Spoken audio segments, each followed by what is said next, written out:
That is just tremendous. Well, you know, you are listening to the Linda Mitchell Show. My special guest today is Dr. Kenneth Cooper, founder of the Cooper Aerobic Center in North Dallas.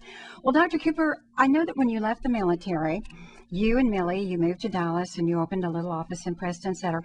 Set it up a little bit like where you were spiritually at that time, because I know you said you figured you need 4 things to be successful, and one of those was divine intervention, way at the top of that list. So kind of set the background for this, and then we're going to talk about how you got the campus for the Aerobic Center.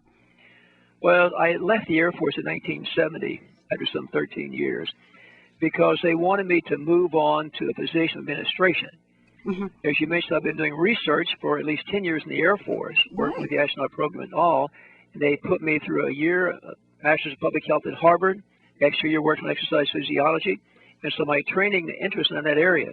But because of my increasing rank, they wanted me to become an administrator with the hopes of perhaps one day becoming a general. Mm-hmm. I couldn't see that because I felt my career was going in one direction. They wanted to change it completely. So I had to make a decision at age 40, that was now some 40 years ago, whether to leave the Air Force, stay in for another 7 years, and I'd have my retirement, and encouraged me to do that, or to start from scratch.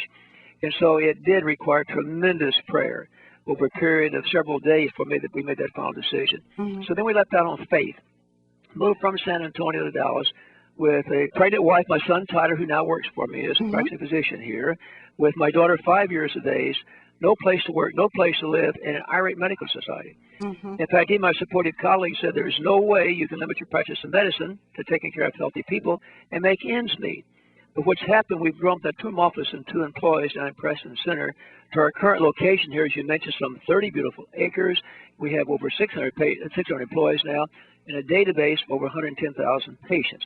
Well, why have we been so successful? Well, I believe number one, as you mentioned, it's my beliefs.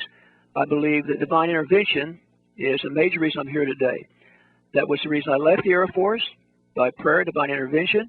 It's the reason over the last 40 years I've made major decisions which I didn't want to make. I wanted to go another way.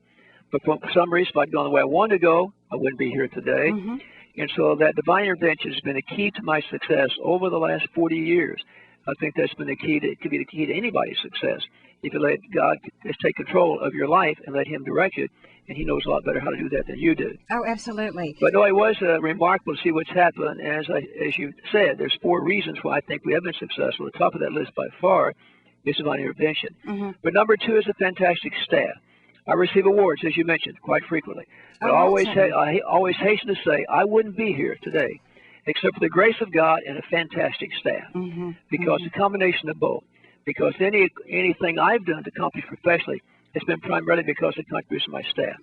Number 3 on that list, we've proven that it's cheaper and more effective to maintain good health than regain it once it's lost. I wish that the American Medical Association could appreciate that, because that's one reason why the cost of health care keeps increasing, is because we spend way too much of our health service dollar on desperate measures which prolongs death, not life, a miserable few days. Right, and you're all about preventive medicine. But we've got to change that concept of preventive medicine. That's why I practiced from day one. But the contrary, when I was in medical school I graduated 55 years ago, by the way. When I was in medical school, we were taught that preventive medicine was the Cinderella of medical specialties, because people see their physician only when they're sick, not when they're well. And that's why it was a gamble some 40 years ago. It's when I could make this successful, limiting my practice to take care of healthy people. But what we concentrate on here at the Cooper Clinic is 2 things. And number 1, without question, is trying to prevent disease. Now, that is both cancer and heart disease. Now, we have a lot of things we can do with our lives to prevent cancer and heart disease.